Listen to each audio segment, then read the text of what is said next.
Welcome friends, मैं आप सबका स्वागत करता हूं आपके अपने YouTube चैनल पर, जहां पढ़ने पढ़ाने के सिलसिले में मैं ईश्वर शर्मा फिर आप लोगों के सामने हाजिर हूं। जैसे कि आप लोग समझ गए होंगे, आज हम पढ़ रहे हैं नंबर सिस्टम की सेकंड सीरीज, जहां पर आपको फिर आज उन बेहतरीन क्वेश्चन से मिलवाऊंगा जो आपके रेलवे में पूछे गए क्वेश्चन हैं। ये आपका प्रैक्टिस बैच है।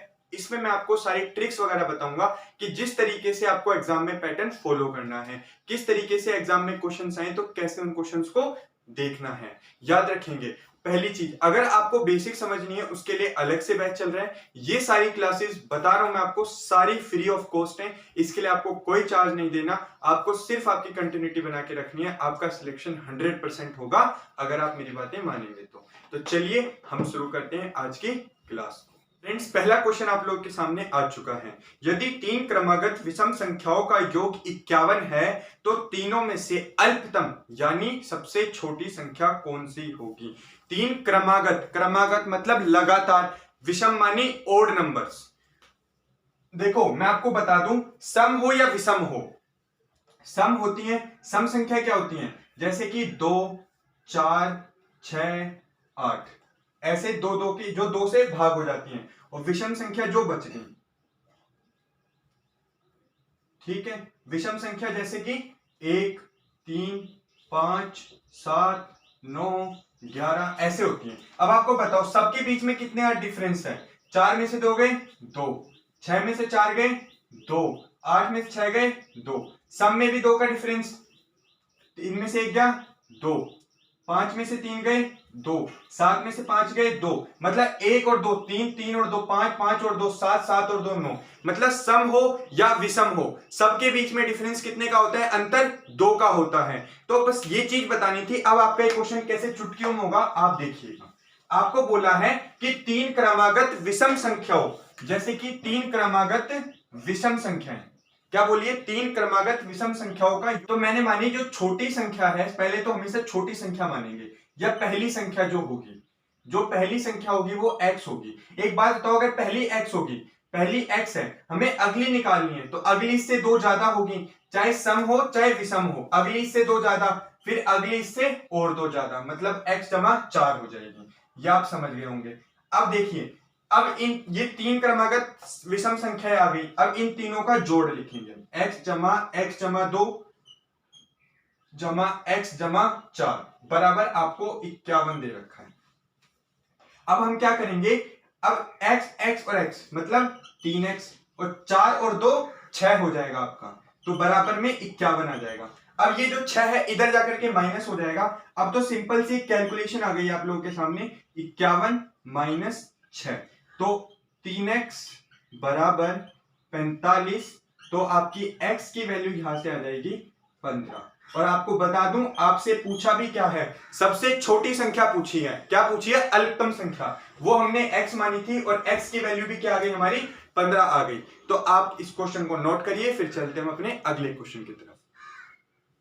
सामने आ चुका है, 100 तथा 300 के मध्य कितनी संख्याएं ऐसी हैं जिसके प्रारंभ तथा अंत में 2 आता है। अब देखिए कितना विचित्र सवाल है, आप इसको जोड़ेंगे कैसे भी करेंगे, देखो बिल्कुल है ना, हर चीज पैटर्न से करनी चाहिए। आपसे बोला है 100 से लेकर के 300, क्या 300 के बीच में, 300 के बीच में कितनी संख्या ऐसी हैं जिसके या तो प्रारंभ में या अंत में या दोनों, कुछ भी मानो, क्या आता है, 2 आता है। तो एक बात बताओ, पहले हम देखेंगे 100 से लेकर 200 के बीच में, ठीक है, 100 से लेकर 200 के बीच में, देखो सबसे पहले आता है 102, या तो देखो प्रारंभ में है या अंत में, 102, उसके बाद क्या आया 112, फिर 122, 132, इसके अलावा कहीं पर आता है 132, 142, 152, 162, 172, 182, 192, ठीक है, और एक ये 200 खुद भी है, क्योंकि हमें 100 से लेकर 200 के बीच में देखना भी।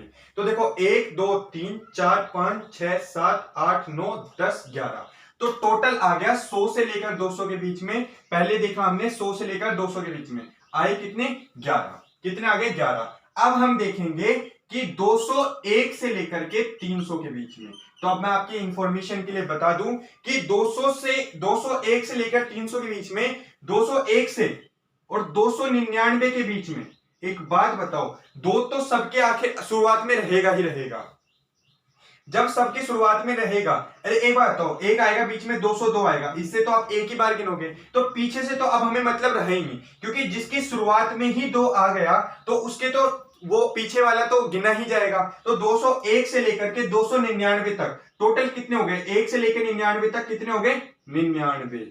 देखो 300 क्यों नहीं गिना गया, 300 में कहीं पर 300 3 में कहीं पर आई नहीं रहा 2, तो मतलब 201 से 299 के बीच में कितने आ गए, 99। तो टोटल कितने आ गए यहाँ पर, 99। तो अब देख लो 99 तो ये हो गए और 11 ये हो गए, तो टोटल कितने हो गए, 9 और 1 10, 9 और 1 10 और 1 11। तो आपका उत्तर आ गया 110। इतने प्यार से हमने इस क्वेश्चन को कर लिया, सिर्फ गिनने की देर थी, वरना आप इस चीज में कितने कंफ्यूज भी हो जाते हैं कि आप डायरेक्ट अगर 100 से 300 के बीच में देखते हैं, तो हमेशा पार्टीशन करके उत्तर निकालें ऐसे क्वेश्चंस का। तो इसे नोट करिए, फिर चलते हैं अपने अगले क्वेश्चन की तरफ। तो फ्रेंड्स अगला क्वेश्चन आप लोगों के सामने आ चुका है, विषम संख्या तथा सम संख्याओं का योग। एक बात बताओ, मैंने इसमें सीधी सी बात बोली, मैं आपको बता चुका हूं विषम किसे कहते हैं, सम किसे कहते हैं। विषम बता देता हूं, दोबारा देखिए, विषम किसे कहते हैं, 1 3 5 7 और ऐसे चलता रहता है। इसी जगह सम संख्याएं जो आती हैं 2 4 6 8 10 ऐसे चलती रहती हैं, ठीक है। अब आप बताएं, इन्हें बोला है कि सम और विषम का जो जोड़ होगा, आपके 4 ऑप्शन दे रखे हैं, क्या होगा, हमेशा सम रहेगा, हमेशा विषम रहेगा, सम और विषम कुछ भी आ सकता है या इनमें से कुछ नहीं, ऐसे 4 ऑप्शन होंगे आपके, हमेशा याद रखना है। तो आपको एक चीज फॉलो करनी है, देखो हमने एक बार रखा विषम 1 रखा, सम रखा 2 मानो, तो 2 और 1 3 आया, 3 क्या है आपका, विषम संख्या है, मतलब विषम होगा। मैंने दोबारा रखा, इसका 4 रख दिया, इसका मान लो 5 रख दिया, इसका 4 रखा तो 4, ऊपर वाले का 5, क्या आया 9। मतलब आप एक चीज देख रहे हैं कि आप एक सम रखते हैं और एक विषम, कोई सा भी नंबर, तो आपका हमेशा क्या आ रहा है, विषम संख्या आ रही है, क्या आ रही है, विषम संख्या आ रही है। इसका मतलब आपको एक चीज फॉलो करनी है कि सम संख्या और विषम संख्याओं का योग हमेशा क्या होता है, विषम ही होता है। ये बात अपने दिमाग में सेट कर ले कि लगा हमेशा कोई भी सम संख्या हो या कोई भी विषम संख्या हो, उनका जो जोड़ होगा हमेशा विषम ही होगा। इसे नोट डाउन करिए, फिर चलते हैं अपने अगले क्वेश्चन की तरफ। तो फ्रेंड्स अगला क्वेश्चन आप लोगों के सामने आ चुका होगा। क्वेश्चन लिखा है, यदि 3 अंकों वाली सबसे बड़ी संख्या को 5 अंकों वाली सबसे छोटी संख्या में से घटाया जाए तो शेष क्या होगा। देखो क्या बोला है, बोला है यदि 3 अंकों वाली सबसे बड़ी संख्या, आपको बताऊं सबसे बड़ी संख्या होती है 3 अंकों वाली 999। देखो सबसे बड़ी संख्या बोली जाए तो हमेशा 9 के मल्टीपल में होगी, अगर सबसे छोटी बोली जाए तो 100 होगी या 1000 होगी या 10 होगी, या वो डिपेंड करता है कितने अंकों की बोली है। 3 अंकों की सबसे बड़ी संख्या 3 बार 9 लिख दिया, ठीक है। उसके बाद बोला है तो 5 अंकों वाली सबसे छोटी संख्या, 5 अंकों की यानी 1 2 3 4, 4 जीरो और 5वां 1, मतलब 5 अंकों की सबसे छोटी संख्या ये होती है। इससे छोटी फिर क्या आता है, 9 है। ये कितना लिखा है आपका, 10,000 लिखा है, 10,000 लिखा है। अगर इससे छोटी बोलोगे तो आपका क्या आ जाएगा, 9,999, जो कि 4 अंकों की हो जाएगी। मतलब 5 अंकों की सबसे छोटी संख्या, 5 अंकों की शुरुआत यही से होती है। तो ये माइनस करना है आपको, 10 में से 9 गया 1, 9 में से 9 गया 0, 9 में से 9 गया 0 और 9 का 9, 9001 आपका उत्तर आ चुका है। इस तरीके से हमेशा करते हैं क्वेश्चंस को। आपको यह समझ आया होगा। चलते हैं अपने अगले क्वेश्चन की। तो फ्रेंड्स अगला क्वेश्चन आप लोगों के सामने आ चुका होगा। क्वेश्चन लिखा है 60 एवं 75 के बीच पड़ने वाली रूढ़ संख्याओं का योगफल। मतलब 60 और 75, 60 से लेकर 75 के बीच में जितनी भी रूढ़ संख्या यानी अभाज्य संख्या यानी प्राइम नंबर्स जो भी है उन सबका योग लिखना है। देखो 60 से शुरू करना है तो 60 के बाद पहला ही नंबर आता है 61, फिर क्या आता है आपका 62 नहीं, 63 नहीं, 64 नहीं, 65 नहीं, 67, ठीक है। उसके बाद क्या आता है आपका, फिर डायरेक्ट 70 तक कुछ नहीं होता, फिर 71 में पहला ही आ जाता है आपका 71, उसके बाद आता है आपका 73, ठीक है। अब आप मेरे को बताएं 73 के बाद क्या आता है, 75, 76, 77, 69, क्या आता है 79 पर उन्होंने बोला है 75 तक ही देखना है, तो 79 इसमें काउंट नहीं होगा। तो अब देखिए 61, 67, 71 और 73 को जोड़ना है, तो आप क्या करेंगे, देखो जोड़ने का एक तरीका और बताता हूं मैं आपको। देखो ये पीछे वाले एक साथ, मतलब इसको मान लो 60, इसको भी 60, इसको 70 और इसको 70, ये पीछे वाले एक और 7, 1 और 3 को अभी हटा दो, देखना कितने आराम से जोड़ेंगे। 60 और 60 120 ऐसे लिखेंगे, 70 और 70 140। अब पीछे क्या था 1 और 7 8, 8 और 1 9, 9 और 3 12, यहां लिख देंगे 2 4 2 6 और 1 7, 1 और 1 2। तुरंत ऐसे जोड़ते हैं, आप इन सबको लिख करके जोड़ते हैं। मैं तो सीधा क्या करता, 120 और 140 260 और 12 272, ये जोड़ना भी नहीं पड़ता आपको। हमेशा ऐसे करेंगे, जो बड़े नंबर होते हैं 60 और 60 120, बी 120 और 70 190, 190 और 70 260, 260 में ये जोड़ देंगे 7 और 1 8, 8 और 4 12, मतलब 272। आपको पेन उठाने की जरूरत नहीं पड़ेगी जोड़ने के लिए भी। तो बने रहे मेरे साथ, चलते हैं अपने अगले क्वेश्चन की तरफ। तो फ्रेंड्स अगला क्वेश्चन, और ऐसी बेहतरीन तरीका बताऊंगा मैं आपको कुछ नहीं लगाना पड़ेगा, ना कोई सम लगाना है ना कुछ। 1 से 27 तक विषम संख्याओं तथा सम संख्याओं के योग में कितना अंतर है, मतलब 1 से 27 जो है, 1 से 27 तक सम और विषम संख्याओं का जो जितनी भी सम संख्या है पहले उनका योग निकालना, उसके बाद विषम संख्या उनका योग निकालना। तो देखो पहले तो मैं आपको तरीका बताता हूं जो सब फॉलो करते हैं। हमारा जो होता है मेथड, उसी को लगाएंगे। मेथड 1 क्या होता है 1 से लेकर 27 तक। तो देखो आपको मैं बताऊं, जब भी आपको सम संख्याएं निकालनी है, सम संख्याओं के लिए फॉर्मूला होता है पहले विषम संख्या, विषम संख्याओं के लिए होता है, विषम संख्याओं के लिए 27 प्लस 1 28, 27 लास्ट वाला प्लस पहले वाला बटे 2, तो कितना आया 27 और 1 28, 28 को 2 से भाग देंगे तो 14, ये आ गया आपका। ठीक है, और विषम संख्याओं, जब भी विषम संख्या का आपको क्या निकालना हो, सम निकालना हो, तो उसका फॉर्मूला होता है जितनी भी विषम संख्याएं हैं उसका स्क्वायर कर देते हैं। क्या कर देते हैं, स्क्वायर कर देते हैं, वर्ग कर देते हैं। तो यानी जो जोड़ आ जाएगा विषम संख्याओं का जोड़, विषम संख्याओं का जो जोड़ आएगा आपका वो कितना आ जाएगा, हमेशा याद रखेंगे ये हमने n माना तो हमेशा फॉर्मूला होता है n का वर्ग यानी n का स्क्वायर, 14 का स्क्वायर यानी कितना होता है आपका 196। ठीक है, विषम संख्याओं का जोड़ आ गया अब आपका 196, इतना आप लोगों को समझ में आया होगा। तो अब हम निकालेंगे सम संख्याएं। तो सम संख्या किस तरीके से निकालते हैं, तो देखो सिंपल सा एक फॉर्मूला होता है, विषम संख्या के लिए होता है 27 प्लस 1 28, देखो लास्ट वाला प्लस पहले वाला बटे में 2, तो ये तो विषम संख्या 2 सेकंड में आ जाती है। सम संख्या के लिए हम क्या करते हैं 27 माइनस 1, तो क्या हो जाएगा, सम संख्या निकालनी है आपको, सम संख्या तो कितनी होगी आपकी, कैसे निकालेंगे 27 माइनस 1 बटे 2, तो आपका आ जाएगा 13, 27 में से 1 गया 26, 26 बटे 2 यानी 13 आ गया। अब आपने ये निकाल लिया, अब हमें क्या निकालना है, सम संख्याओं का योग। अब योग निकालना है, योग, तो योग के लिए क्या करते हैं, हमेशा एक फॉर्मूला होता है, मैं आपको बता चुका हूं। देखो ये सब चीजें आप पढ़ते हैं किसमें, एवरेज में, योग निकालना या उनका एवरेज निकालना, औसत निकालना, तो ये सब फॉर्मूले वहां पर पढ़ाई जाएंगे अलग से, पर आप याद कर लें विषम संख्याओं के लिए होता है n स्क्वायर जब आपको योग निकालना हो, और सम संख्याओं के लिए होता है n इंटू n प्लस 1। समझ में आया, तो n क्या है यहाँ पर हमारा, इस बार 13 आया, तो 13 इंटू 13 प्लस 1 यानी 14, तो आपका कितना आ जाएगा 14 3 42 का 4, 14 एकम 14 और 4 18, 182 आ चुका है आपका। तो अब हम क्या करेंगे, अब आपको बोला है अंतर निकालने को, तो अंतर आएगा आपका, अंतर यहां पर कितना आया 196 माइनस 182, तो कितना आया, 6 में से 2 गए 4, 9 में से 8 गया 1, यह आ गया 14 आपका उत्तर इस क्वेश्चन का। पर अगर अब आप इस तरीके से करते तो आपका सिलेक्शन रुक जाता, क्योंकि आपने इसी क्वेश्चन में कम से कम 2 से 3 मिनट लगा दिए, और उसके बाद भी कहीं पर आपने गड़बड़ कर देते तो आपका आंसर और अलग आ जाता।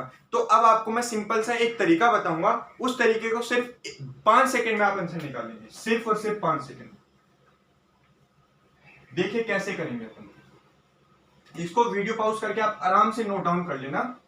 ये तो था मेथड, मेथड भी आना चाहिए। अब आप देखिए ट्रिक, कुछ नहीं करना, आपको बोला है 1 से लेकर के 27 के बीच में क्या निकालने हैं, सम संख्या या विषम संख्याओं के बीच में जो अंतर है वो बताना है आपको। तो एक बात बताएं, सिंपल सी सम संख्याएं दो दो दो कर करके क्या होती हैं, मतलब उन सबको जोड़ेंगे और फिर उसके बाद विषम संख्याओं को जोड़ेंगे। तो सिंपल सा है, आप कहीं पर भी ये लगा देंगे 27 प्लस 1 28/2, आपका उत्तर आ जाएगा 14। चाहे अब आप कहीं से भी निकाल लें, अगर आपको मैं बोलता 1 से लेकर 37 के बीच में, तो आप क्या करते 37 प्लस 1/2, कितना जाता आपका 19। चाहे आप करके देख लीजिएगा, जो पहला मेथड बताया उससे निकालिएगा, तब भी आपका 19 ही उत्तर आएगा। इसे नोट डाउन करिए और ये ट्रिक कैसे लगी वो भी मुझे बताइएगा। चलते अपने अगले क्वेश्चन की तरफ। तो फ्रेंड्स, अगला क्वेश्चन आप लोगों के सामने आ चुका होगा। अब इस क्वेश्चन को कैसे करेंगे मैं आपको बताऊंगा। क्वेश्चन में लिखा है, यदि बढ़ती हुई 7 लगातार संख्या, देखो 7 लगातार संख्याएं तो बढ़ रही हैं, मतलब सब में जोड़ रहे हैं, जैसे 1 2 3 4 5 6 ऐसे ये लगातार बढ़ती हुई हैं। तो ऐसी कोई 7 लगातार संख्या होंगी, उनमें से 4 का योग 70 दे रखा है, तो आपसे अंतिम 2 संख्याओं का योग पूछा है। बहुत ही मतलब ऐसे बोल सकते हैं बच्चा का क्वेश्चन है, आप इसे देखिए। आपको बोला है यदि लगातार 7 बढ़ती हुई संख्या है, तो अगर हमने पहली संख्या मानी x, तो एक बात बताओ अगली क्या होगी x प्लस 1। हमने कोई भी संख्या मान ली x, तो अगली x प्लस 1, उससे अगली x प्लस 2, उससे अगली x प्लस 3, उससे अगली x प्लस 4, ऐसे ही x प्लस 5 और ऐसे ही x प्लस 6। देखो पहली अगर x थी तो आखिरी क्या हुई x प्लस 6 हुई, क्योंकि देखो 6 में ही कुछ, अगर मान लो पहली अगर x की वैल्यू हम 1 माने तो 1, फिर 1 में 1 जोड़ोगे 2, फिर 2 x के हमारे 1 है, 1 में 2 जोड़ोगे 3, फिर 1 में 3 जोड़ोगे 4 और 1 में 4 5, ऐसे ही 7 संख्याएं आ गई 1 2 3 4 5 6 7। अब हमें निकालना है x की वैल्यू, पहले तो वो निकालें कैसे, पर आपको उसमें एक चीज दे रखी है कि शुरुआत यदि 4 संख्याओं का योग, अब 4 जो संख्याएं हैं ये, इनका योग आपको दे रखा है 70। तो एक बात बताओ, इन चारों को जोड़ लो, x x plus 1 x plus 2 x plus 3, ये 4 संख्याएं हैं, इनका योग दे रखा है आपको 70। तो 1 2 3 4, 4x, 3 और 2 5 और 1 6 बराबर 70। तो 4x बराबर 70 में से 6 गए 64 और x बराबर 16। तो x की वैल्यू आ गई आपकी 16। अब आपसे बोला है अंतिम 2 संख्याएं, ये जो 2 संख्याएं हैं इन दोनों का योग बताना है। तो x की जगह तो हम रखेंगे 16, तो 16 और 5 जमा, फिर x की जगह 16, 16 और 6, 16 और 5 21, 16 और 6 22। तो कितना आ जाएगा 2 और 1 3, 2 और 2 4, 43 आपका उत्तर आ जाएगा। कितने प्यार से, सिर्फ इसको लिखने में टाइम लगता है, सिर्फ इसको लिखने में। आप ये x से लेकर के x प्लस 6 अगर अंडरस्टैंडिंग हो जाएगी, जैसे जैसे क्वेश्चन करेंगे तो आप इतना लिखेंगे भी नहीं। तो आप सीधा देखो 70 की x की वैल्यू निकाली, 16 और 5 21, 16 और 6 22, 43, तुरंत आंसर लगाएंगे। सेकंडों में हर चीज की बेसिक आपको पता होनी चाहिए, तभी आप आगे तक पहुंच पाएंगे। तो इसे नोट डाउन करिए, चलते अपने अगले क्वेश्चन में। तो फ्रेंड्स, अगला क्वेश्चन आप लोगों के सामने आ चुका है। 2 संख्याओं का योग 16 तथा उनका गुणनफल यानी मल्टीप्लाई 55 है, तो उनका व्यतकर्म, व्यतकर्म का मतलब होता है रेसिप्रोकल, मतलब उल्टा करके उनका योग क्या होगा, व्युत्क्रमों का योग क्या होगा। तो देखो कोई भी 2 संख्याएं हमें पता नहीं है, हमने मानी a या b या x और y, कुछ भी मान लो, हमने मानी कोई भी 2 संख्याओं का योग 16 है तथा उनका गुणनफल मतलब एक्स वाई बराबर कितना दे रखा है आपको 55 दे रखा है। अब देखो इस क्वेश्चन को कितने बेहद आसान तरीके से मैं आपको बताऊंगा। x जमा वाई 16, एक्स वाई बराबर 55। तो मैंने आपसे सिंपल सी एक बात कही, हमेशा एक चीज रखेंगे, क्या करेंगे, इन दोनों को आपस में भाग दे देंगे। तो x जमा वाई बटे एक्स वाई, तो 16 बटे 55। देखो आपको ना x की वैल्यू निकालने की जरूरत है ना y की। जब भी आपको बोले कि उनके व्युत्क्रमों का योग, तो देखो कैसे निकलेगा, तो हमेशा x, अब देखो अलग अलग करेंगे, तो x के नीचे एक्स वाई जमा, देखो ये एक्स वाई दोनों के अलग अलग के नीचे है क्योंकि बीच में जमा का निशान है, तो x के नीचे एक्स वाई जमा y के नीचे एक्स वाई बराबर 16 बटे 55। अब क्या करेंगे, देखो x से x कट जाएगा, x एकम x, तो नीचे भी 1, तो 1 बटे वाई जमा, अब क्या आ जाएगा 1 बटे वाई, और यहां पर y से y कट जाएगा, 1 बटे x हो जाएगा बराबर 16 बटे 55। ये लीजिए आपका उत्तर आ चुका है। हमने x और y नंबर माने थे, तो उनका व्युत्क्रम क्या हुआ 1/y 1/x, और ये 16/55 आपका उत्तर आ चुका है। ऐसे ही हमेशा क्वेश्चन करने, जब आपको सीधा बोला जाए कि व्युत्क्रमों का योग निकालना है तो कुछ ना करें, सिर्फ आपस में डिवाइड कर दें। अगर ऐड और मल्टीप्लाई वाले दो इक्वेशन दे रखी हैं तो इसे नोट करिए, फिर चलते हैं अपने अगले क्वेश्चन की तरफ। तो फ्रेंड्स, अगला क्वेश्चन आप लोग के सामने आ चुका होगा। इस क्वेश्चन को कैसे करना है, 115 सही 2/3 माइनस 13 सही 1/7 जमा 22 सही 1/5 का योग क्या होगा। जब भी ऐसा क्वेश्चन आए, मैं आपको देखो फ्रैक्शन और डेसिमल की बिल्कुल बेसिक क्लास करा चुका हूं, ये आपका मिक्स्ड फ्रैक्शन में दे रखा है, तो आपके उत्तर भी देखो चारों ऑप्शन मिक्स्ड फ्रैक्शन में है। तो क्या करेंगे, हम क्वेश्चन को लिखेंगे 115 सही 2/3, फिर आगे माइनस 13 सही 1/7, फिर जमा 22 सही 1/5। 22 सही 1/5 क्या लिखा है, 22 सही 1/5। अब इसका योग पूछा है आपसे, तो देखो मैं इस क्वेश्चन को एक ही तरीका बताता हूं आपको हमेशा करने का। क्या करेंगे इस क्वेश्चन के लिए, हमेशा 115 जमा 2/3, याद रखेंगे सही हट करके बीच में जमा का निशान आ जाता है, माइनस ब्रैकेट लगाएंगे 13 जमा 1/7, जमा का निशान जमा। देखो जब माइनस बाहर होता है ना तो हमेशा ब्रैकेट लगा करके ओपन करते हैं चीजों को, क्योंकि आपकी चीजें गलत नहीं होती। ब्रैकेट का मतलब ये माइनस अब इन दोनों से मल्टीप्लाई में है, जमा 1/5। ठीक है, अब क्या करेंगे, जितने भी अलग अलग ये चीजें अलग कर लेंगे, और जो मतलब एक कैटेगरी के जो भाई भाइयों ने एक साथ लगा देंगे। 115 एक साथ है 115, ठीक है। उसके बाद माइनस का 13, इसके माइनस के मल्टीप्लाई करेंगे तो माइनस का 13, ये चीजें बता चुका हूं, प्लस का 22, ठीक है। अब प्लस का 2/3, ये माइनस फिर इस प्लस से मल्टीप्लाई होगा तो माइनस 1/7 प्लस का 1/5। इतना समझ में आया आप लोगों को। अब हम चलते हैं आगे की तरफ, ठीक है। 115 देखो 22 में से 13 गए, कितना बचेगा आपका 9, 9 और 115 124, तो ये आ गया प्लस। अब क्या करेंगे, इन तीनों का एलसीएम लेंगे, हमेशा नीचे वालों का एलसीएम लेते हैं, तो नीचे वालों का एलसीएम आएगा आपका 5 × 15 15 7 105। देखो क्यों आया 105, मैंने क्यों मल्टीप्लाई करा, 3 7 और 5 तीनों ही प्राइम नंबर हैं। जब भी अभाज्य संख्या यानी ऋण संख्याएं नीचे आ जाएं तो उनका जो तीनों अलग अलग हैं, ये भी प्राइम नंबर, ये भी प्राइम नंबर, ये भी प्राइम नंबर, तो प्राइम नंबर का एलसीएम हमेशा मल्टीपल ही होता है, उनका आपस में मल्टीप्लाई कर देते हैं। तो 3 पंजे 15, देखो मैंने 5 × 15 करा और 15 × 7 105 करा। अगर आप 7 × 21 करते, 21 पंजे 105, सबकी अपनी। देखो अगर आप 7 पंजे 35 करते हो, फिर 35 को 3 से मल्टीप्लाई करना पड़ता आपको, क्योंकि आपको पता नहीं है 35 क्या होता है। तो हमेशा एक बात याद रखेंगे कि ऐसे मल्टीप्लाई करें जैसे मैंने पहले कर दिया, 5 × 15 और 15 × 7 105, जिससे आपको पहाड़ा भी आता है और आपका उत्तर जल्दी आ जाए।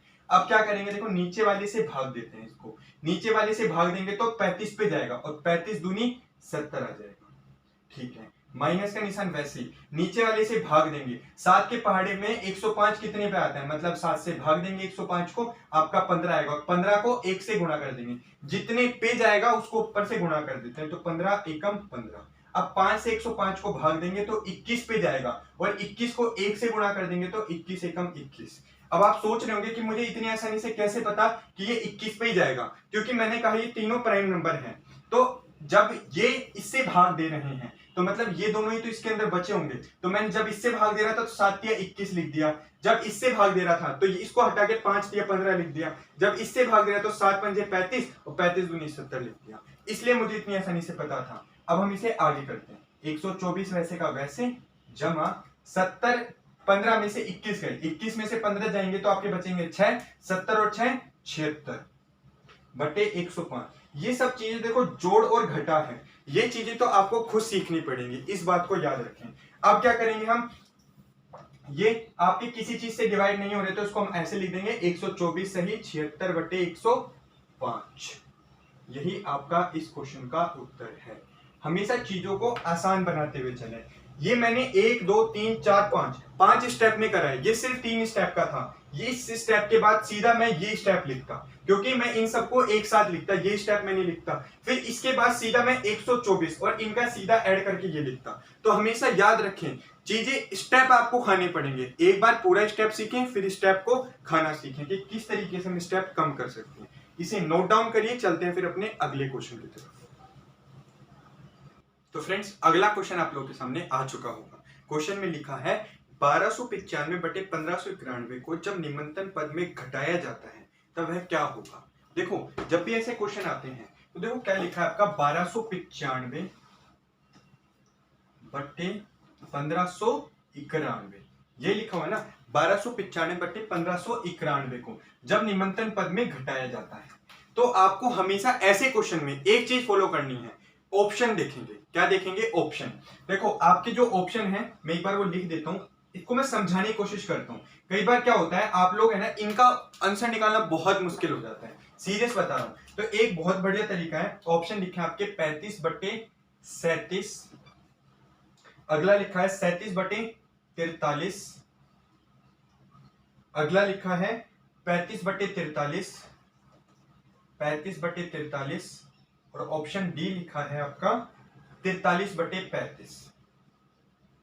देखो, ऐसे क्वेश्चनों में एक तरीका बताऊंगा। देखो, इस क्वेश्चन को बिल्कुल लाइटली मत लेना, ये क्वेश्चन बार बार रिपीट होते हैं, मैं आपको बता रहा हूं। और ये क्वेश्चन, ऐसे ही क्वेश्चन रेलवे में पूछे जाते हैं। क्वेश्चन दिखने में कितना आसान है, सिर्फ भाग देना और छोटे फॉर्म में लेकर के आना है। पर मैं आपको बता दूं, ये भाग भी जाएगा तो सिर्फ एक ही नंबर से कटेगा और सबसे छोटे नंबर में आ जाएगा, डायरेक्ट इस फॉर्म में आएगा। अब क्या करेंगे, आप ये देखो कि 35 पे जा रहा है, तो 1295 35 से कट रहा है, कितने पे कट रहा है तुरंत देखेंगे। देखो, क्योंकि 35 देखो 2 बार दे रखा है, नीचे भी है, सब है, तो 1295 को एक बार 35 से भाग देंगे। ऑप्शन में देखो कैसे चेक करते हैं, तो 35 से देंगे, 35 दूनी 70, 35 तिया 3 पंजे 15, 3 तिया 9, 10, 3 से कटेंगे, 3 पंजे 15, 3 तिया 9 और 1 10, 105, 35 तिया 105, 9 में से 5 गए 4 और ये 2 आ गया आपका। ठीक है, अब उतारा 5।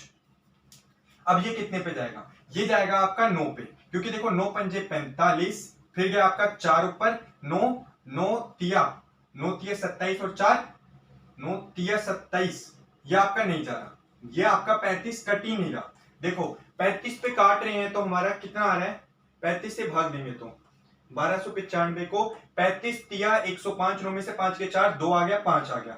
अब 35 पे कितने पे जाएगा, 9 पे तो नहीं गया, 7, 7 तिया 21, हाँ 7 से कटेगा, 7 पंजे 35, 7 तिया 21 और 3 24, कितने पे गया, 37 पे गया। मतलब 35 के कितने गुणा पे बैठा है, 37 गुणा पे बैठा है। मतलब 35 से भाग दिया, मतलब आपने इसको 37 से भाग दिया होगा तो 35 आया। देखो 35 से 1295 को भाग देंगे तो कितने पे गया, कटा, 37 पे कटा। इसका मतलब 37 गुणा 35 बराबर क्या आएगा, इन दोनों, अब देखो 35 गुणा 37 करोगे तभी तो 1295 आएगा। यही तो चीज होती है, ऐसे ही तो करते हो आप लोग। यहां पे लिखा 2 और यहां पर था 10, 2 पंजे 10। अब आपको ये निकालना है तो इन दोनों को गुणा करना पड़ेगा। वही चीज 35 को 37 से गुणा करा, इसका मतलब अगर ये 37 से कटा है तो नीचे वाला भी 37 से ही कटना चाहिए। क्यों? क्योंकि एक ही बार में कट गया, ये 37 से कटा है तो ये भी 37 से कटा होगा। तो 37 को क्या 37 से गुणा करने पर 1591 आ रहा है, तो 7 7 49 नहीं आया। लास्ट वाली को एक बार लास्ट से डिजिट गुणा करके देख लो, 7 7 49, 9 आना चाहिए था आखिरी में, पर 91 आया। मतलब ये ऑप्शन भी आपका गलत हो गया गलत ऑप्शन। हमने 35 चेक कर चुके हैं तो एक बार फिर से 35 चेक करेंगे। इसके 37 गुणा पे बैठा है, देखो 35 के 37 गुणा पे बैठा है, तो क्या इसके 37 गुणा पे बैठा है, एक बार ये चेक करके देखेंगे। मैं जो कह रहा हूं इस बात को याद रखेंगे, आप इसको चेक करके देखिए। आप शुरू कहां से करेंगे, 2 से करेंगे, 4 से, 8 से, 10, 11, 12, 13, इनसे करेंगे। कितनी बार डिवाइड करेंगे, एक बार इसको समझने की कोशिश करिए। मैं मानता हूं ये टिपिकल है, मुझे लग रहा है कि थोड़ा समझने में मुश्किल होगी, पर एक बार समझ में आ गया तो ये क्वेश्चन आजकल तो एसएससी भी पूछती है, क्योंकि बच्चा अप्रोच नहीं कर पाता। 37 तक कैसे आप पहुंच जाएंगे, क्या 23 से भाग करके देखेंगे, 24 से भी करके देखेंगे, नहीं। आपको सीधा क्या करना है, आपने 35 से इसे भाग दिया, कितने गुणा पे, 37 पे। मतलब अगर ये 37 से 35 जहां पे जा रहा है तो क्या 37 से ये भी कट रहा है, नहीं कट रहा, ऑप्शन गलत। अगर ए चेक कर लिया तो 35 इसमें भी था, इसको चेक करेंगे। 35 के 37 गुणा पे, तो इसको गुणा करके देखेंगे। देखो 7 या 21, एक तो आ गया लास्ट में, तो हम क्यों ना पूरा गुणा करके देख लें। क्या गुणा करना है, 43 इंटू 37 यार, 43 इंटू 37, 7 तिया 21, 7 चौक 28 और 2 30, 3 तिया 9, 3 चौक 12, यह आपका 1 9 3 2 5 और 1591। कितना है आपका 1591। जी हाँ, आपका आगे 37 को 43 से गुणा करा तो भी क्या है 1591, और 35 को 37 से करे तो 1295। तो इसका उत्तर हो जाएगा आपका ऑप्शन नंबर सी। कई बार तो आपको देखो, आपकी किस्मत हो सकती है, आपने भाग दिया तो आपका ऑप्शन ए ही सही चला जाता, आपका ऑप्शन ए ही सही चला जाता। पर देखो मैंने क्या करा, मैंने जब देखा कि मैं 35 से भाग दे ही चुका हूं तो क्यों ना एक ऑप्शन और हटा देता हूं। मैंने एक ऑप्शन और हटाया। मान लो देखो, अगर सी पे जाते तो मैंने कहा 35 से इसे भाग देंगे, तो क्या 5 से भाग देने पर कभी लास्ट में एक आता है? मतलब 35 के किसी गुणा पे बैठा होगा, ये नहीं बैठा होगा, तो ये भी कट जाता। तो अब ऑप्शन ये दो बचते, तो मैं सोचता क्यों ना इसी को चेक करूं, तो आखिर में मैं चेक इसी को करता। तो सिर्फ अपने माइंड को खोलिए, ये जो क्वेश्चंस होते हैं बहुत अच्छे होते हैं, इनको हमेशा ऑप्शन से ही करना चाहिए, इसका कोई और बेहतरीन तरीका है ही नहीं। आपको ये तरीका कैसा लगा इसके बारे में मुझे कमेंट बॉक्स में जरूर बताइएगा, इसे नोट कर लीजिए। तो फ्रेंड्स, अगला क्वेश्चन आप लोगों के सामने बहुत ही बेहतरीन, इसे मैं आपको एक ट्रिक से बताऊंगा, आप हमेशा यही ट्रिक फॉलो करेंगे तो आपके लिए बहुत फायदा रहेगा। किसी परीक्षा में ए एवं बी पूरे अंक का क्रमश है 6/7 एवं 5/6 प्राप्त करता है। यदि बी ए से 10 अंक कम प्राप्त करता है, मतलब बी को 10 नंबर कम मिले, तो बी ने कितने अंक प्राप्त करे। देखो इसके लिए मैं आपको एक बेहतरीन तरीका बताता हूं। पहले मेथड 1 बताता हूं आपको, जो मतलब एक्स वाला तरीका होता है वो क्या होता है। हमने माना कि ए को मिले कितने एक्स, बी को कितने मिले, देखो टोटल नंबर हमने मान लिए, जो टोटल थे वो मान लिए हमने एक्स, क्या माने एक्स, ठीक है, टोटल मान के चलेंगे, हमेशा टोटल माना हमने क्या एक्स है। तो ए को कितने मिले हैं, उसने बोला है कुल का कितना, किसी परीक्षा में ए एवं बी को पूरे अंक का क्रम से 6/7, पूरे अंक का 6/7, मतलब एक्स का 6/7, और इसको बी को कितना मिला 5/6 एक्स का, इसको टोटल का 6/7, इसको पूरे अंक का 5/6, ये मिला है। अब इसने बोला है यदि बी को ए से 10 अंक कम मिलते हैं, मतलब बी को ए से 10, ए को कम ज्यादा मिले हैं, तो 6/7x माइनस 5/6x बराबर 10 बोला है उसने, कि बी को ए से 10 कम मिलते हैं, इसको कम मिले हैं तो इसको ज्यादा मिले हैं, तो ज्यादा में से कम घटाया हमने, ठीक है। अब क्या करेंगे, एलसीएम लेते हैं, तो 7 6 42, मैंने आपको बताया ये भी अलग नंबर, ये भी अलग नंबर, दोनों एक दूसरे के नहीं है तो गुणा कर देते हैं हमेशा। एलसीएम में देखो दो चीज फॉलो करते हैं, अगर सारे प्राइम नंबर दे रखे हैं तो भी सबको आपस में मल्टीप्लाई कर देते हैं, तो एलसीएम आ जाता है। अगर दोनों एक दूसरे से भाग नहीं हो रहे, दोनों एक दूसरे के टेबल में नहीं आ रहे, दोनों तीनों जितने भी नंबर दे रखे हैं कोई भी एक दूसरे से नहीं कटता या नहीं कुछ हो रहा, तो आप याद रखेंगे हमेशा आपस में गुणा कर देंगे, तो 7 6 42। अब मैंने कहा नीचे वाले से भाग देते हैं, कितने पे जा रहा है 7 6 पे जा रहा है, जितने पे जाता है उसको ऊपर से गुणा, 6 को 6 से गुणा 36x माइनस कर माइनस 6 के कितने पे गया 7 पे गया, जितने पे जाता है उसको ऊपर से गुणा 35x, ठीक है, बराबर 10 आ जाएगा। अब हम क्या करेंगे, 36 में से एक गया 35, 42 उधर चला जाएगा तो 420 हो जाएगा। ये हो गया आपका, हमने x की वैल्यू निकाल ली। टोटल कितने हैं हमारे x। अब आपसे पूछा है b की वैल्यू, तो देखो b की वैल्यू पूछी है, मैं आपको बता देता हूं, चाहे a की पूछी हो चाहे b की पूछी हो, दोनों हम कितने प्यार से निकालेंगे। 6/7 किसका, x का, x कितना निकाला हमने 420, 7 6 पे गया, 6 36 360, ये आ गया, ठीक है। अब एक बात बताओ, उसने बोला कि b को a से 10 अंक कम मिलते हैं, मतलब b को कितने मिलेंगे 350, b को 10 कम मिल रहे हैं तो 350 हो गए। ये तो हमने तुरंत निकाल लिया उसके तरीके से। अब मैं कहूं इस वाले से, इस तरीके से देखो 5/6 x के, x कितना 420, अब आप काटोगे तो 6 7 42 और 7 5 35, आखिर में आएगा कितना ही 350। देखो मैंने आपको पूरा बढ़िया तरीके से समझा दिया x का मेथड, कितने बेहतरीन तरीके से कि हमने टोटल माना x कैसे करा। अब हम करते हैं मेथड 2 फॉलो। मेथड 2 में क्या होता है, देखो मेथड 2 में क्या होगा, सेम चीज होंगी, सिर्फ आप एक बार अपना दिमाग खोलिएगा, वीडियो पॉज करके इसको नोट कर सकते हैं। मैं नहीं चाहता कि आपका ज्यादा टाइम वेस्ट हो, इसलिए मैं कम छोटी लेंथ की वीडियो में पूरी बात बताना चाहता हूँ। ये मेथड 1 था, अब हम करेंगे मेथड 2। मेथड नंबर 2, कुछ नहीं करेंगे, आपको देखो दो चीज दे रखी है, 6/7 और 5/6। जब भी ऐसे कोई फ्रैक्शन वगैरह दे रखे होते हैं तो हमेशा एक चीज फॉलो करते हैं, ये नीचे वाले जो दो नंबर होते हैं इन्हें आपस में गुणा कर देंगे, नीचे वाले को, और इसी को मान लेंगे हम टोटल, कि उनके कुल अंक थे 42, 7 6 42, हमने टोटल गुणा करके ये लिख दिया। ठीक है, अब उसने बोला कि ए को जो भी मिले और बी को जो भी मिले। ठीक है, ए को मिले हैं कितने, 6/7 टोटल के, 6/7 मतलब 42 का 6/7 कितना होगा, 7 6 और 6 6 36, ऐसे निकालेंगे ना, 42 का 6/7 तो 7 6 42 और 6 6 36 आ गया।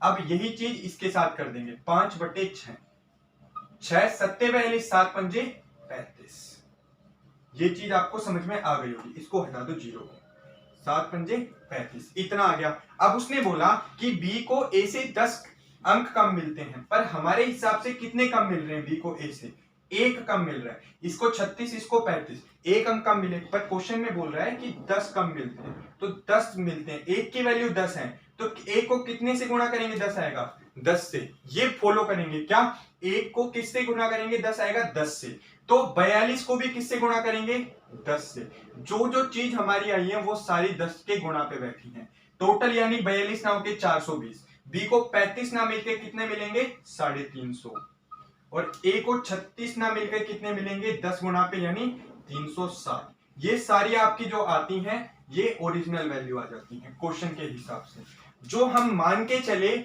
उसके कितने गुणा पे बैठा है, 10 गुणा पे, मतलब ओरिजिनल हमेशा 10 गुणा पे बैठा है, तो 420 आ जाएगा। तो आपसे पूछा है बी को कितने मिले, 350। देखो मैंने आपको दोनों मेथड बताए, वो आपकी श्रद्धा है, चाहे आप मेथड 1 करें या मेथड 2। मेथड 2 इसलिए अच्छा लगता है कि इससे क्या है ना, आप 7 6 42 तुरंत निकाला, आप चाहते तो एक्स वाला लगाते, वो भी अच्छा था, पर कई बार लेंथी क्वेश्चंस में ये बहुत अच्छा काम करता है। जब आपको 3-4 फ्रैक्शन दे रखे होंगे ना, तो उसके बाद अगर आप उसको एक्स वाले को लगाएंगे तो सबका मतलब नीचे वालों का जो हमने सब्ट्रैक्ट ऐड करा वहां कंफ्यूजन हो जाएगी। तो मेथड यही फॉलो करें मेरे हिसाब से, बाकी जो आपको अच्छा लगे वो आपकी श्रद्धा है। तो इसे नोट करिए, फिर चलते हैं अपने अगले क्वेश्चन की तरफ। तो फ्रेंड्स अगला क्वेश्चन आप लोगों के सामने आ चुका होगा। क्वेश्चन नंबर लिखा है कि 2.371 के ऊपर बार है, 7 और 1 के ऊपर बार है। क्या लिखा है, 2.371 के ऊपर बार है। अब इस क्वेश्चन को बोला है कि इसे मतलब सिंपल सी बात है कि भिन्न में से घटाया जाता है तो क्या आता है, या तो ऐसे बोल रखा है, या आपको सिंपल बोला है कि इसको क्या भिन्न के रूप में लिखना है। किसके रूप में लिखना है, भिन्न के रूप में। तो मैं आपको इसके लिए बहुत अच्छा मेथड बता चुका हूं फ्रैक्शन एंड डेसिमल की क्लास में। अब हम इस क्वेश्चन को कैसे सोल्व करेंगे, देखिए क्वेश्चन लिखा है कि 2.371 के ऊपर बार। तो अब क्या करेंगे, मैंने देखो इसको मैं दो तरीके बताऊंगा। अब आपको सिर्फ भिन्न के रूप में लिखना है, तो भिन्न के लिए देखो कैसे करेंगे हम इसे, साधारण भिन्न के लिए देखना, हम पूरे नंबर उतारेंगे 23 71, हर जगह वैलिड है, चाहे कैसी भी क्वेश्चन हो, ऐसे क्वेश्चनों में हर जगह वैलिड है। 23 71 उतारा, जितनी संख्याओं के ऊपर बार नहीं है वो माइनस कर दो, माइनस करा 23 बटे जितनी संख्या पे बार होता है उतने नो लिखते हैं, ये तो हर जगह चीज होती है। दशमलव के बाद जितनी संख्याओं के ऊपर बार होता है उतने नो लिखते हैं, जितनों पे नहीं होता उतने जीरो, एक पे नहीं है जीरो। 23 71 में से 23 जाएंगे तो 23 48 आ जाएगा आपका, बटे 990। यही आपका इस क्वेश्चन का उत्तर है। देखिए कितने प्यार से हमने इस क्वेश्चन को सॉल्व करा है कि आपका इसका उत्तर आ गया 23 48 990। तो आप हमेशा इन क्वेश्चन में याद रखेंगे, जब आपको साधारण भिन्न में ऑप्शन जरूर देखेंगे, अगर आपको मिश्रित भिन्न में दे रखा होता तो हम क्या करते, सिंपल सी बात है, इस दो को अलग करते ऐसे, ठीक है, और 0.3 7 1 और 7 और 1 के ऊपर बार। अब क्या करते हैं हम, दो ऐसे का ऐसे, दशमलव के बाद है पूरा नंबर उतारा, माइनस जितनी संख्या पे बार नहीं होता वो माइनस करते हैं, बटे वही 990 आता है नीचे, दो संख्या पे बार दो नो, एक पे नहीं जीरो। अब क्या करते हैं, दो ऐसे का ऐसे, 371 में से 3 जाएंगे, कितने बचेंगे, जमा 371 में से 3 जाएंगे तो आपके बचेंगे 3 में से 1 8, ये 6, 8 9 10 11 6 और 3 990। अब आप इसको देखो, देखो कट तो ये भी सकता है, पर अब आप इसे काटते हैं तो देखो 2 से कट रहा है, फिर और कटेगा, वो आप लोग देखेंगे, पर आपको उत्तर में यही दे रखा है तो डायरेक्ट आपने टिक कर दिया। अब अगर आपका मान लो उत्तर ये होता तो देखो 2 सही 368 बट्टे 990, कितने प्यार से हमने भिन्न के रूप में भी लिख लिया, मिश्रित भिन्न के रूप में भी, 2 सही 368 बट्टे 990। अगर ये कट के होता तो इसे और 2 से काट देते। तो आप हमेशा याद रखेंगे कि आपका उत्तर क्या डिमांड कर रहा है, आपके ऑप्शन जो हैं वो कैसे हैं। साधारण भिन्न के में थे, साधारण भिन्न में क्या करना है, सिंपल सी बात, पूरा नंबर उतारा, माइनस करा जिन पे बार नहीं है, पूरा माइनस करेंगे जिन पे बार नहीं है, बटे 990, आपका तुरंत उत्तर आ जाएगा सिर्फ एक लाइन के अंदर। इसे नोट करिए, फिर हम चलते अपने अगले क्वेश्चन की तरफ। तो फ्रेंड्स अगला क्वेश्चन आप लोगों के सामने आ चुका है। दो संख्याओं का योगफल 2760 है एवं बृहत्तर संख्या क्षुद्रतर संख्या की 11 गुनी है, तो दोनों संख्याओं का अंतर बताना है। एक बात बताएं, ये सिर्फ लैंग्वेज होती है क्वेश्चन की जो क्वेश्चन को मुश्किल बनाती है। बृहत्तर यानी बड़ी, क्षुद्रतर यानी छोटी संख्या। तो देखो दो संख्याएं हमने मानी x जमा y बराबर 2760 दे रखा है, ठीक है। बड़ी संख्या छोटी संख्या की 11 गुनी है, मतलब अगर बड़ी संख्या 1 होती, देखो अगर बड़ी संख्या आपकी अगर छोटी, देखो बड़ी संख्या छोटी संख्या की 11 गुनी है। देखो किसकी, छोटी संख्या की, छोटी संख्या अगर 1 होती तो बड़ी संख्या क्या होती, 11 होती, क्योंकि 11 गुनी है, 1 की 11 गुना बैठी है। तो इसका मतलब देखो छोटी हमने मानी कि ये बड़ी है, x हमने बड़ी मानी है और y हमारी छोटी संख्या है, अपनी मर्जी से हमने मानी। तो देखो छोटी संख्या की 11 गुनी है, छोटी संख्या अगर मान लो ये 1 है, तो बराबर करने के लिए अगर हम इन दोनों को बराबर करें, y और x को बराबर करें, एक बात बताओ ये क्या है, x बड़ी है मतलब ये 11 गुनी है, 11 गुनी है, तो इसको बराबर करने के लिए क्या करना पड़ेगा, इसको भी 11 से बराबर मल्टीप्लाई करना पड़ेगा। एक बात बताएं मैंने क्यों करा, मैंने कहा दोनों को हमें बराबर करना, क्योंकि हमें इन दोनों के बीच में रिलेशन दे रखा है कि छोटी संख्या बड़ी की कितनी है, 11 गुनी है।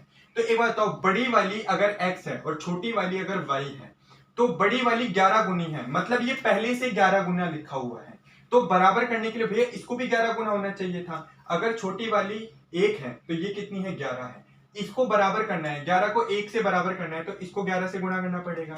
तो हमने 11 से गुणा कर दिया y को, क्योंकि छोटी वाली y थी। तो ये हमारी एक इक्वेशन बन के तैयार हो गई।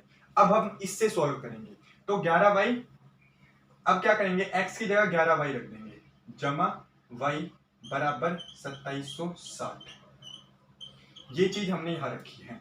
अब क्या कर देंगे हम यहाँ पर, 11 और 1 12, 12y बराबर 2760, y बराबर 12 दूनी 24, 3 आया, 12 तिया 36, 0, y बराबर आ गया आपका 230।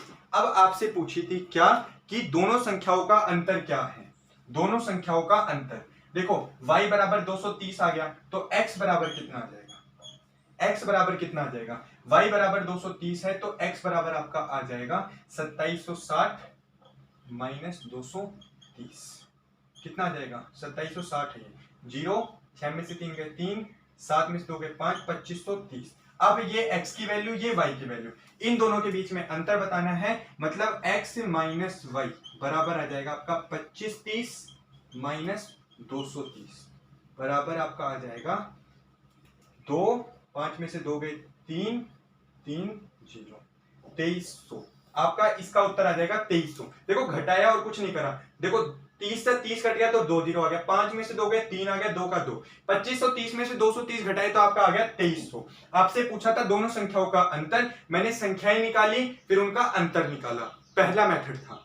अब मैं आपको इसको बहुत आसान रेशियो मेथड से करके बताऊंगा। देखो मेथड वही है, पर क्या करूंगा अब आप लोग देखेंगे, सिर्फ 1 से 2 लाइन में। आप इसे वीडियो पॉज करके नोट कर लीजिएगा, मैं अब आपको बताता हूं।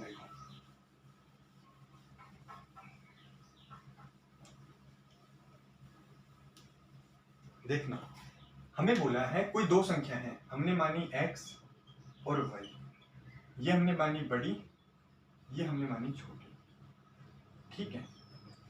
आपसे बोला है दो संख्याओं का जोड़ दे रखा है x जमा y बराबर 2630, ये दे रखा है ना आपका, x जमा y बराबर दे रखा है 2760, सॉरी कितना दे रखा है आपका 2760, ठीक है। आपसे बोला है बड़ी वाली संख्या छोटी वाली की 11 गुना है। मतलब अगर छोटी वाली 1 है, हमने देखो छोटी y मानी है, छोटी वाली y हमने अगर 1 मानी, ये 11 गुना है, तो 1 का 11 गुना 11 आएगा। आपने कुछ चीज नोटिस करी, मैंने कहा x और y हमने रेशियो में लिया, बटे में लिया, x और y, ये बड़ी संख्या है छोटी संख्या, छोटी हमने मानी अगर 1, देखना रेशियो में हम मानते हैं हमेशा, y अगर हमने 1 मानी तो ये कितना गुना है, 11 गुना है, मतलब 11 और 1 आ गया। x अगर 11 है तो y हमारा 1 है, इन दोनों का जोड़ 11 और 1 12, देखो यही तो है ना x और y, कितना है, x 11 y 1, x और y कितना हो जाएगा आपका 12। देखो दोनों का जोड़ दे रखा है 12, मैंने क्या कहा 12 ना होकर के जोड़ आपको दे रखा है 2760। कितने गुना पे बैठा है, कितने, 12 को किससे गुणा करें कि 2760 है, 12 ना होकर के, इससे पहले वाले जो क्वेश्चन कराया है मैंने यही बोला है कि ये ना होकर के कितना है, ये है, मतलब 12 ना होकर के कितना है 2760 है, तो कितने गुना पे, 12 दूनी 24, कितना आया 24 और 3 12 3 36, 230 गुना पे बैठा है। कितने गुना पे, 230 पे। अब आपसे पूछा है दोनों का अंतर क्या होगा, मेरे को बताओ x और y, है ना। अब ये बस ये आ गया आपका कि एक रेशियो की वैल्यू 230 है, ये एक की वैल्यू आती है हमेशा, जो ये गुणा पे बैठा होता है ना, जितने गुणा पे बैठा होता है वो एक की वैल्यू होती है, इस बात को याद रखेंगे। तो 11 और 1, जब इन दोनों का सम 12 था तो इनको घटाएंगे तो अंतर क्या है, 11 में से 1 क्या, 10, ये है, दोनों का अंतर क्या है, 10 है। 10 ना होकर के बोला है कितने गुणा पे बैठा है, अब यहां पर हर चीज 230 गुणा पे बैठी है, ये बात याद रखेंगे कि 12 ना होकर के 2760 था तो कितने गुणा पे था, 230, तो मतलब ये भी 11 ना होकर 230 के गुणा पर। अगर आपसे पूछता बड़ा नंबर क्या है तो 230 इंटू 11 कर देते, क्या करते, 230 इंटू 11, ठीक है। अगर आपसे ये बोलते तो इसको 230 से कर देते। अब आपसे पूछा है कि दोनों का अंतर, हमने कितना निकाला, 10, 10 ना होकर के बोला 230 गुणा पे बैठा है तो 2300 आपका उत्तर आ जाएगा। सिर्फ समझाने में टाइम लगा, मैं इस क्वेश्चन को 10 सेकंड में कर सकता था आप लोगों के सामने। याद रखेंगे ऐसे क्वेश्चंस को हमेशा इसी तरीके से फॉलो करेंगे कि कितने गुणा पे बैठा है, 10 गुणा पे बैठा है, तो 10 का गुणा 23, 230, 2300 उत्तर आ जाएगा। महज 3 लाइनों में आपने इसका आंसर कर दिया। आपको ये तरीका अच्छा लगा तो आप इसे जरूर फॉलो करें, इसे नोट डाउन करें। तो फ्रेंड्स अगला क्वेश्चन आप लोगों के सामने आ चुका है। क्वेश्चन में लिखा है एक व्यक्ति अपने पैसे का 1/4 भाग एक साथी को और एवं दूसरे साथी को शेष का मतलब बचे हुए का 4/5 भाग देने पर उसके पास 9 रुपए बचे, तो राशि की मात्रा क्या थी।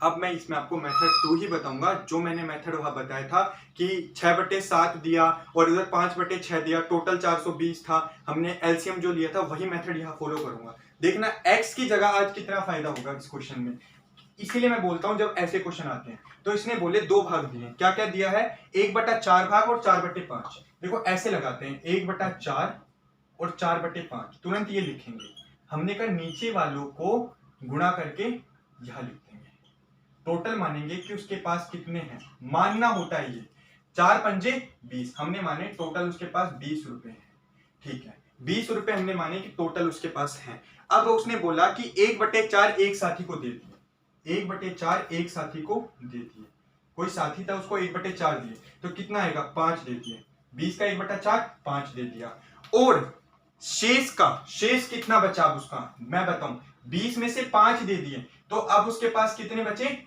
15, कितने बचे 15, 20 में से 5 दे दिए तो शेष कितने बचे, ये है आपके शेष का कितना 4/5, शेष का 4/5 भाग देने पर शेष का 4/5, अब जो शेष है उसका 4/5 दिया है तो 5 दिया 15, 3 चौक 12, ऐसे निकालते हैं, देखो 15 का 4/5, 5 दिया 15 और 4 दिया 12 देने पर, अब देखो 5 थे, उसके बाद उसने 5 दे दिए, फिर उसके बाद बच रहे थे 15, पर 15 में से भी उसने कितने दे दिया, 4/5 मतलब 12 दे दिए, तो अब उसके पास कितने बचे, 15 में से अगर 12 दे दिए उसने, अब इस 15 पे वर्क चल रहा है, इन पे नहीं चल रहा, 15 में से 12 दे दिए तो अब उसके पास कितने बचे, 3 बचे, कितने बचे 3, क्योंकि देखो 15 में से 12 देंगे 3, पर 3 ना बचते हुए उसने बोला है कि उसके पास 9 रुपए बचे हैं, कितने बचे हैं, 9 रुपए बचे हैं। तो कितने गुणा पे बैठे हैं, 3 गुणा पे बैठे हैं।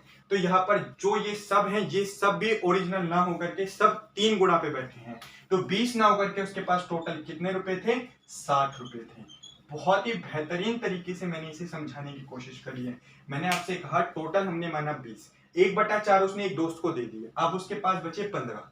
15 में से उसने क्या करा, 4/5 दे दिए। देखो 4/5 दे दिए, 12 ये था, तो ये टोटल कितना हो जाएगा, 15 ही तो होगा। 3 उसके पास बच गया, ये उसके पास बच गया। पर उसने कहा 3 ना बच के कितना बच रहे हैं, 9 रुपए बच रहे हैं। ये तो उसने दे दिए एक दोस्त को, अब उसके पास बचे 3, 3 ना बच के 9 रुपए बचे। कितने गुणा बैठा, 3 गुणा पे। तो ये सारे भी क्या है, आपस में 3 गुणा पे बैठे हैं। ये सब ओरिजिनल ना होकर के सब ओरिजिनल कितने होंगे, 3 गुणा पे बैठे हैं। तो आपसे यही पूछा था उसके पास टोटल कितने रुपए, तो 60 रुपए हैं। ये तरीका लगाएं। अब आप यहाँ पर x मानते, फिर उसमें कैसे क्या करते मैं बताता हूँ। x मानते टोटल, फिर उसका 1/4x लिखते हैं, ठीक है। अब उसके पास जो बचा कितना, 1/4x दे दिया, तो उसके पास बचता 3/4x, क्योंकि एक तो चला गया तो 3/4x बचा। उसमें से उसने क्या करे, 4/5x दे दिए, 4/5x दे दिए, तो अब उसके पास बचे 9 रुपए। आप ये फॉर्मूला लगाते, तो इसको लगाते, फिर इसे सॉल्व करते, तब आपका आंसर आता। इससे बेहतर तरीका है सीधा ये फॉलो करें। हर जगह रेशियो मेथड होता है, इसे कहते हैं रेशियो मेथड। हम मान के चलते हैं कि 20 है, पर 20 ना होकर के हमारे कितने गुना पाया, वही हमारा उत्तर हो जाता। तो हमेशा ये चीज फॉलो करें, बेहतर रहेगा। इसे नोट करें। तो फ्रेंड्स, आज के आपकी क्लास को यहीं पर विराम देते हैं। मिलते हैं आपसे अगले क्वेश्चंस की सीरीज में, जहां पर मैं आपको 20 से 25 बहुत ही बेहतरीन क्वेश्चंस करवाऊंगा नंबर सिस्टम के। मैं 1 से 2-3 सीरीज और करवा के नंबर सिस्टम के इस चैप्टर को फिर बंद कर देंगे। फिर बाद में जब एग्जाम नियर पाएंगे, तब इनकी दोबारा एक साथ मिक्स में कि 5 क्वेश्चन नंबर सिस्टम के ऐसे स्टार्ट करेंगे। तो आज की इस क्लास को यहाँ पर विराम देते हैं। मिलते हैं आपसे अपनी अगली सीरीज में। आपको ये सीरीज कैसी लगी हमें जरूर बताएं। वीडियो अच्छी लगे वीडियो को लाइक करें और चैनल को सब्सक्राइब करना ना भूलें।